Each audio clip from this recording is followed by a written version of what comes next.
Hey guys, John here. In today's video, I want to talk about why I think that every guitarist should own at least one analog tube amplifier. Now, hear me out. I did recently talk about this topic in another video about some tips about getting better guitar tones, but I want to dive into this topic a little bit deeper, okay? And of course, I want to open a discussion with you guys too, so if you disagree with me at any point or just have a comment, drop your comment down below. And also be sure to hit the like and subscribe buttons, as that really helps the channel out. And if you want to support this channel, you can get something in my affiliate links for Tomon, Sweetwater, Henry's Music, etc. Or check out my web store. Now let's do a quick disclaimer, or let's address the elephant in the room. This is not an anti or anti-digital video, okay? This is not an anti-amp modeling video or anything like that. It's not about choosing a side. Of course, I love analog amplifiers and tube amps and everything. That's obvious. But I also love digital and have used digital for years. I even toured digitally back in the early 2000s with my old band. I used two Line 6 Veta 2 heads as my rig. I still use modeling every day. It's great. You know, there's nothing wrong with modeling, just as I think that there's nothing wrong with analog amps and tube amps. So yeah, there's nothing wrong with modeling. Modeling is great. I'm not here to attack anybody. I just wanted to make that clear, because for some reason, this topic can be so polarizing. Like, a lot of people seem to get the feeling that they need to choose a side. And if they've chosen the side of digital, like, yeah, analog amps are obsolete, you don't need them anymore, and it sounds exactly the same anyway, and modeling is more affordable and you get more options. Look, you definitely get more options, and modeling is more affordable than getting a bunch of expensive tube amplifiers, right? I mean, my personality is a little bit unique in that I can't do anything halfway. I have to go all the way. So I have a lot of tube amplifiers. Doesn't mean that you need to get a lot of tube amplifiers as well. Okay, that's just what I chose to do. That's my personality. That's what I prefer. And in the end, you just have to use whatever works for you, whatever you prefer, right? Hopefully, after trying some things and after discovering for yourself what works for you and what doesn't. But yeah, needless to say, I have a lot of experience with both worlds, with the analog tube amp world, even some solid state amplifiers, and the digital modeling world. When I started out playing for myself in the 90s, I did have some analog, like practice amps, some solid state amps. Those were, you know, okay to get started on. But quickly, I also started getting into modeling. I think I got a Behringer V amp at one point where I could have all these options and all these tones. And that was great for me to discover, you know, different types of tones and to mess around with different flavors of tones. So that was a lot of fun. So, you know, I have an interesting journey when it comes to both worlds. I'll get into that in a minute, but I just wanted to say, like, I think both analog and digital can live in harmony together. Again, there's no need to choose a side. There's no need to say this one is better and screw the other side. No, you can say they're both cool. They both have their use, and they can live in harmony together, okay? For some reason, this topic is so polarizing, and sometimes that's a little bit annoying, but that's just my opinion. Your opinion might be different. I also think that in some cases, people just like to, you know, justify their purchases. I mean, if you've just bought a $4,000 tube amplifier, you're more inclined to say that that is the best, of course. Or the other side, if you've just, you know, saved up and got yourself a Quad Cortex, you might be more inclined to say, oh, this is the best thing ever. I don't need tube amps anymore. So sometimes it has to do, I think, with justifying what you've spent your money on. But let's try to put all of that aside and look at this a little bit more objectively. And again, this is just my opinion, okay, based on my personal experience. Let me know your thoughts. Now, one more point about the whole divisive quality of this topic that I want to make is, let's try to normalize accepting that both digital and analog, even though they're both great, they're not the same. They're different. It's okay to admit that they're not the same. It's totally fine, and you can love either one just as much. But let's just, again, normalize accepting that they're not the same. All right, now, let's do a little bit of an origin story, okay? So like I said, I started out with some practice amps a long time ago because I'm starting to get a bit ancient. Then I got into modeling and everything, which was great. So when I was younger, I didn't own a tube amplifier. Maybe a friend or two did own a tube amp, but I never had the privilege of owning a tube amplifier. Maybe I wasn't even aware of what the difference was between a tube amp or a solid state amp. You didn't really have any or a lot of modeling amps back in those days. And then when I went to the conservatory after high school, I got myself a Boss modeling unit because, you know, it allowed me to have all the sounds and do a lot of tweaking, which I really enjoyed. So I used that, and then I got into a professional band. And for the first probably a year, maybe less, maybe more, I don't recall exactly, I did use a tube amplifier because the guitarist who was in that band before me, so who I replaced, he used a Koch amp, which is a Dutch brand, the Koch Powertone 2. And I really enjoyed that amplifier.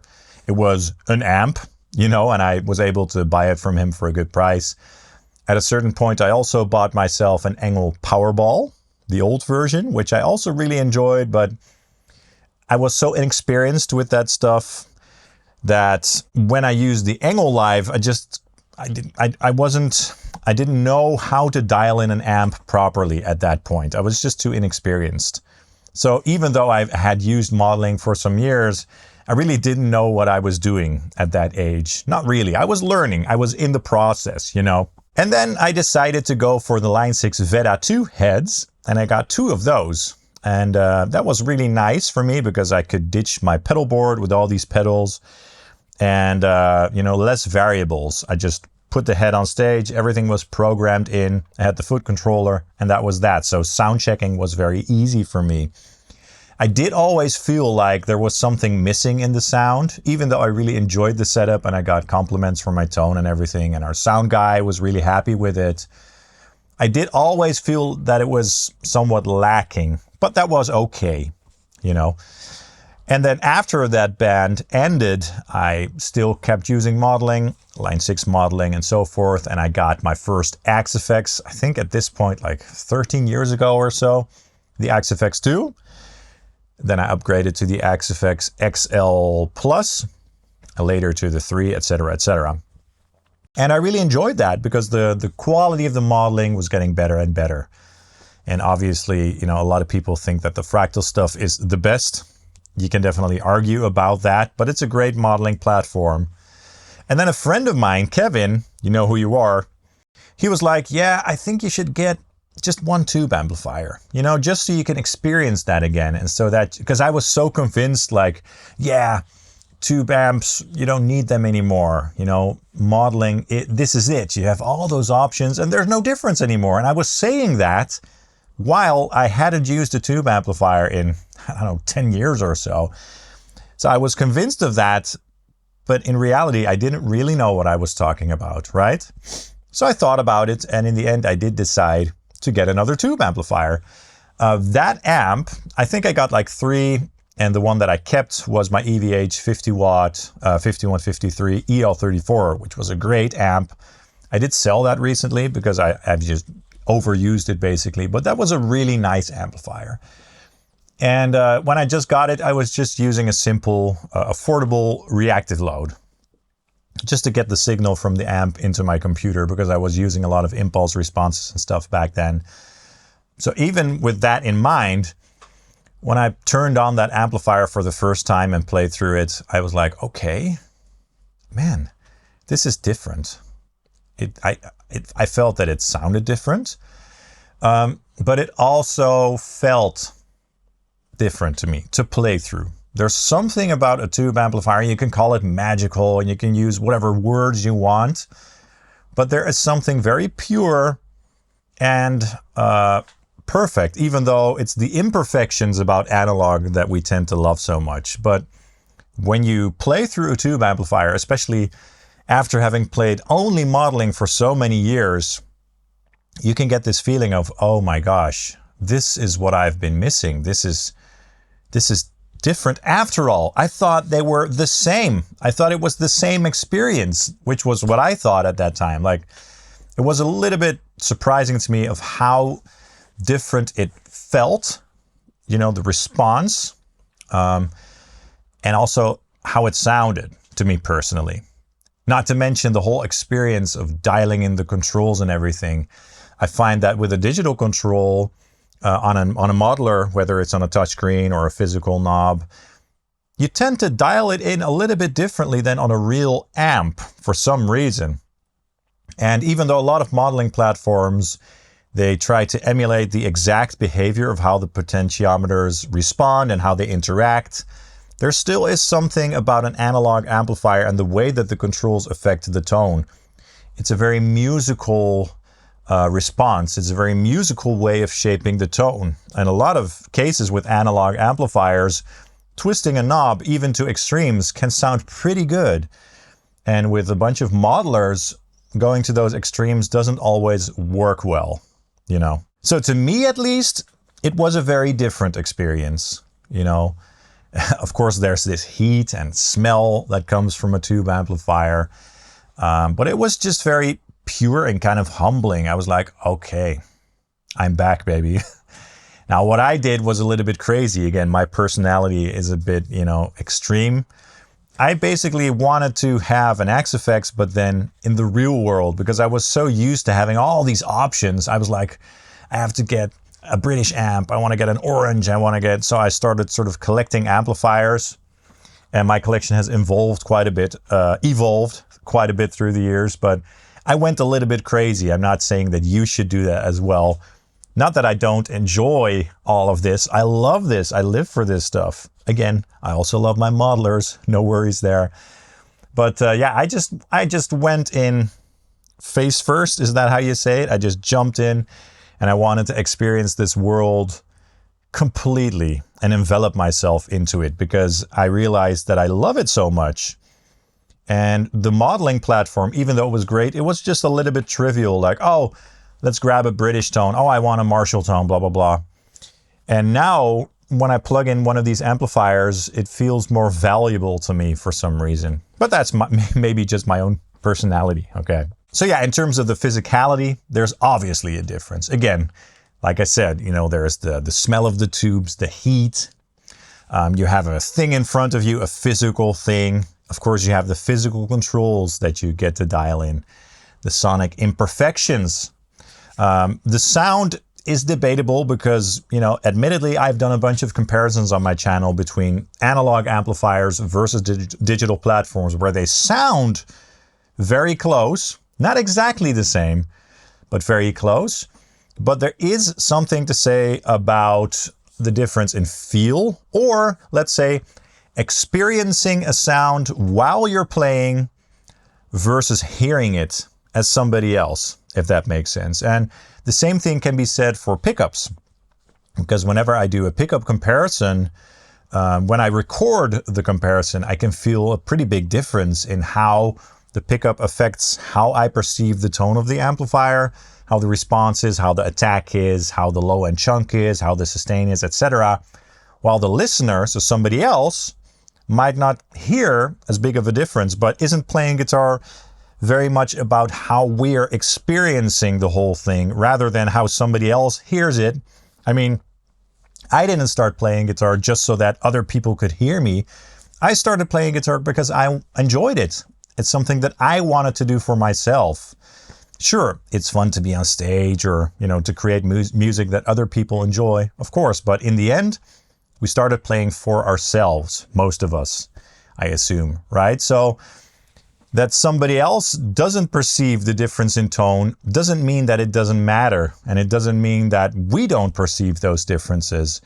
And going back to tube amplifiers, there's definitely a perceivable difference if you're playing through an analog tube amplifier versus playing through a modeler. And that's just, in my opinion, a fact.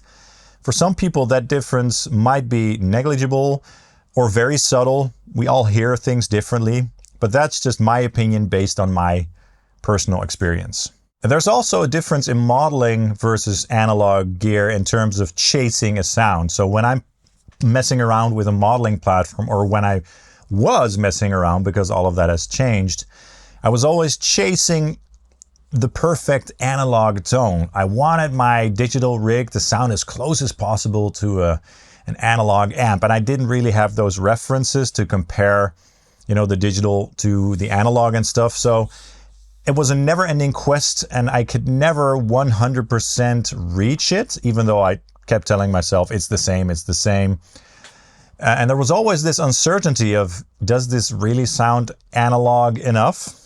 And when you get yourself, let's say, one tube amplifier, whether it's a small lunchbox amp or a big amp, you sort of have a new reference. You get a reference for what is real. And in time, that reference for how a real amplifier sounds, feels, and reacts when you're tweaking it will also help you dial in better tones. Okay, so that's a point that I want to make. But also, with a real amp, you never have to chase whether it sounds analog or not, because it simply is analog. So it's very satisfying and worry-free in that regard. Of course, you have to do with maintenance and tubes and everything. Luckily, I have had very little issues with any of my amplifiers when it comes to maintenance and tubes blowing and stuff. You know, some of that happens from time to time. Also with digital gear, of course. But in terms of just using a tube amplifier, it's very easy and effortless because it just sounds good. It's the sound that we all strive to get with modeling gear. Modeling gear always will model analog. And sure, there are modeling platforms out there that have original amps that aren't directly based on an analog amp, but trust me, those are based on, you know, various tube amplifiers that have been modded or combined or whatever. I've yet to hear an amp model that was built from scratch without sort of emulating the analog realm, if you will. So, you know, modeling, for as far as I can see in the future, will always be based on the analog realm. So if you have one tube amplifier or multiple, whatever you want, you go back to the baseline and you can experience what all of the other stuff is really about. And it really helps you, you know, to dial in your modeler. For me, when I got that tube amplifier, it was very eye-opening, like, oh, this is how an amplifier really sounds. And because of that, I started to dial in my modeler differently as well. So it really helped my digital tones as well, because I knew what I was working towards in terms of the final tone, if that makes sense. So again, going back to that baseline, as I like to say, can be really helpful, not only for experiencing the analog world and the magic of tubes, or however you want to call it, but it will also help reinforce the tones of your digital rig, simply because you know how it's supposed to sound and how the controls are supposed to react, you know. So I started dialing in the potentiometers and my modelers differently as well. And I started to do things and approach things differently in my modeler because I sort of knew better where I wanted to go with that tone, rather than just trying endless things and getting lost. You know what I mean? Because you can't really get lost with a good tube amplifier, especially not if it's a very simple amp with only a couple of controls. You turn it on, dial some controls, and voila, there you are, you know. Especially if you're adding another variable with IRs or virtual cabinets, you know, then you need to find the right IR and match it up with the right settings. So there's a lot of stuff that can go wrong. Okay, so would there be modeling without tube amplifiers? Absolutely not. And that's very important to acknowledge, I think. Now, we could go down a whole rabbit hole about IRs versus real speakers. I've done some comparisons myself. I've compared a real speaker versus an IR and everything, and there was a difference there as well. But sonic differences aside, look, IRs are great, okay? Don't get me wrong.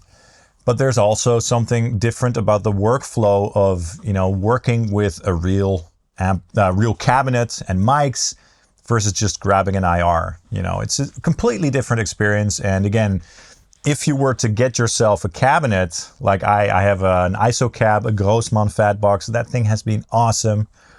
I use it for all my tube amplifier videos.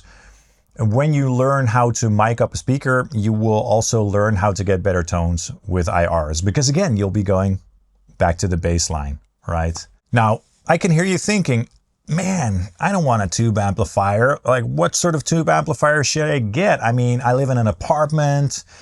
I can't play loud. Look, there are many options. There are small amplifiers, lunchbox amplifiers with low wattage that sound great, in my opinion. A lot of amplifiers these days, especially modern amps, sound great at lower volumes.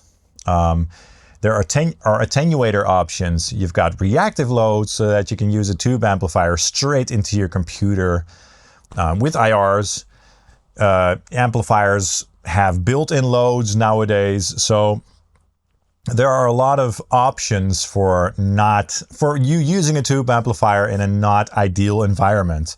Look, I have a family. I have 2 kids. This is the top floor of my home, but I found a way to use an actual physical guitar cabinet with that Grossmann ISO cab, which I love so much. I can even use that thing at night, you know, and have a real tube amplifier going through a real speaker mic'd up, and nobody will even hear me. I also use amplifiers that don't need to be very loud in order for them to sound good, because I think a lot of that has to do with moving air. Of course, the other extreme is just like having a huge cab in your room and cranking it up and feel the walls rumble, which is also, of course, a very cool and visceral experience. That's not something that I'm able to do very often. I like to keep things controlled in this studio, but that really works for me. I did use a lot of reactive loads in the past with IRs, and that was also a great way of using these tube amplifiers without disturbing anybody.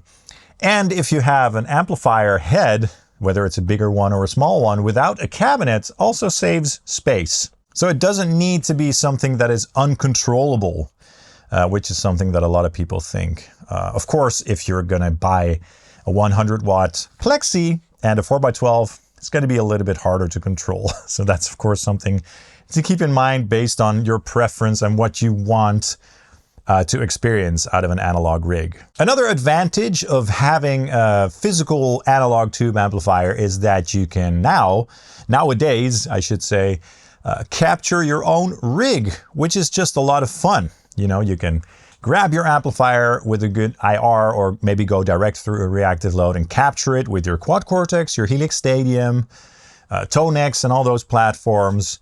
And the cool thing about that, I think, is that by doing that, not only are you capturing your own personal rig, you're creating a more unique tone rather than everybody using the same amp models. You're modeling your own unique amplifier with your own settings, which will give you a more personal and unique sound in the end, which I think is good for the sonic palette of the world, so to speak. So I think that's also a good thing, that if you own an amplifier, that you can capture it for yourself, just to make your digital tone more unique as well. Another bonus of getting at least one tube amplifier is that we get to support the industry, again, that all the digital amp modeling in the end is based on, okay? There wouldn't be digital amp modeling if there weren't analog tube amplifiers and people building them. And I think it's a good thing, you know, even if it's a little bit to support that industry, because I think it's important that that industry and people who create tube amplifiers, builders and factories and whatever, that they stay. Because if they were to go away, what are we going to base all the modeling on? Are we just going to use a model of a JCM 800 and a model of a rectifier for 300 years?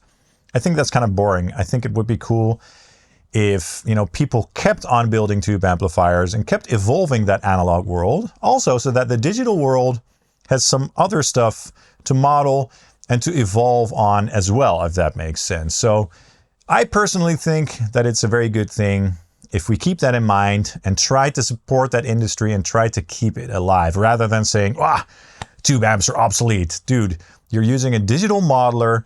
All the sounds in that modeler are based on the analog amps. They are not obsolete, okay? The entire tonal realm that you're using is completely relying on the analog world. So don't tell me that they're obsolete, okay?